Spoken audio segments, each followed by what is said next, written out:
کہ عمران خان جن کا ویژن بہت بڑا، جن کا مقصد بہت بڑا ہے، لیکن ان کی پارٹی کے اندر ہر روز کوئی نہ کوئی بغاوت ہو جاتی ہے، کوئی نہ کوئی کو ہو جاتا ہے، کوئی ناراضگی، کوئی لڑائی، کوئی اس طرح سے ہوتا رہتا ہے۔ ابھی لیٹسٹ جو ہے وہ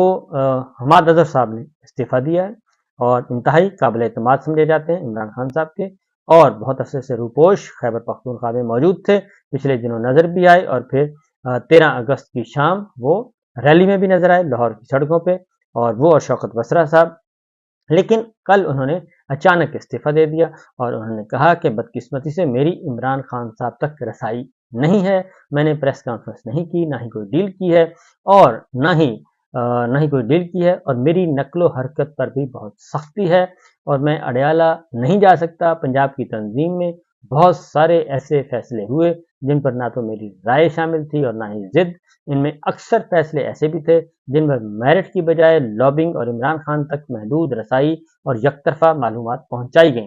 اس پر انہوں نے استعفیٰ دیا، اور ساتھ ہی ساتھ انہوں نے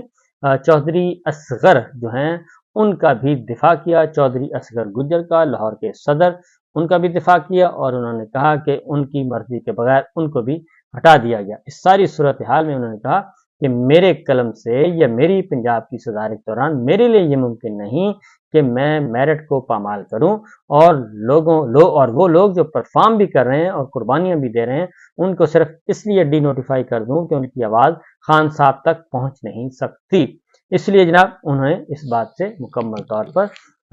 ایک ناراضگی کا اظہار کیا، اور انہوں نے کہا کہ میں پنجاب کی صدارت چھوڑ رہا ہوں اور عمران خان کا کارکن ہوں اور رہوں گا انشاءاللہ۔ اس پر عمر ایوب صاحب نے یہ کہا کہ جناب حماد اظہر کے استعفے پر انہوں نے کہا کہ حماد اظہر آپ نے پارٹی اور عمران خان کے لیے انتھک محنت کی ہے، آپ کا استعفیٰ منظور نہیں کیا جاتا۔ حماد اظہر نے جواباً یہ کہا کہ میں آپ کے حماد اظہر نے واپس عمر ایوب کو کہا کہ آپ نے مجھ پر اعتماد کیا، اس کا میں بہت زیادہ مشکور ہوں، لیکن میرا فیصلہ پختہ ہے، ایسے حالات میں مزید ذمہ داری جاری نہیں رکھ سکتا، میرے پاس کوئی اختیار نہیں، لیکن ذمہ داری پوری ہے، ایسے پیغام رساں کے ذریعے گزارا مشکل ہے جب تک کہ پارٹی کے سربراہ تک خود رسائی نہ ہو۔ لہٰذا انہوں نے عمران خان صاحب کو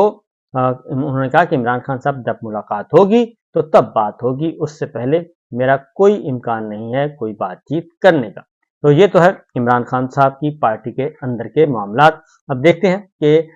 کب حماد اظہر صاحب جو ہیں وہ اڈیالہ جیل تک رسائی پاتے ہیں اور صورتحال ہوتی ہے، لیکن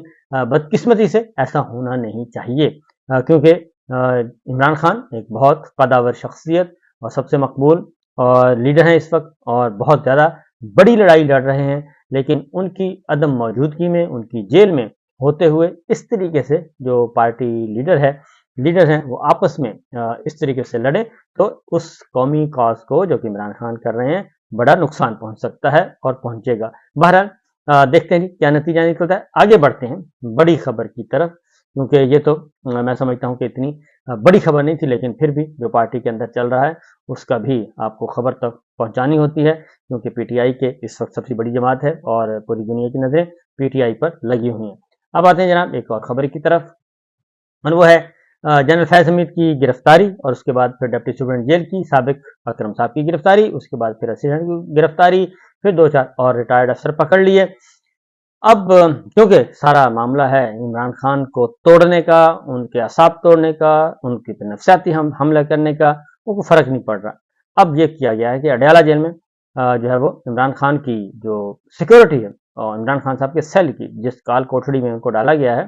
اس کی سیکورٹی مزید سخت کر دی گئی ہے، اور سیکورٹی پر تعینات اہلکاروں کی کڑی نگرانی کی جا رہی ہے، اور سیکورٹی اداروں کے اہلکار بھی سیل کے اطراف تعینات رہیں گے، یعنی کہ ڈبل چیک کر دیا گیا ہے۔ اور کیونکہ وہ آلریڈی ایک سیل میں ہیں اور وہ قید تنہائی میں ہیں، وہ الگ ہیں، بشرا بی بی الگ ہیں ان کا، تو عمران خان صاحب جس سیل میں ہیں وہاں پہ کوئی اور قیدی نہیں ہے رائٹ لیفٹ میں، وہ آپ نے تصاویر دیکھی ہیں آپ کو معلوم ہے، تو لہٰذا وہاں پہ اب ڈبل چیک کر دیا گیا ہے، ڈبل سیکورٹی تعینات کر دی، سیکورٹی اداروں کے اہلکار بھی وہاں پہ لگا دیے گئے ہیں، یعنی ہو سکتا ہے انٹیلیجنس اداروں کے اور جو ملٹری آفیشلز ہیں ان کو وہاں پہ بھیجا گیا ہو۔ سیل کے اطراف جیل عملے کو ہفتہ وار تبدیل کیا جائے گا، اور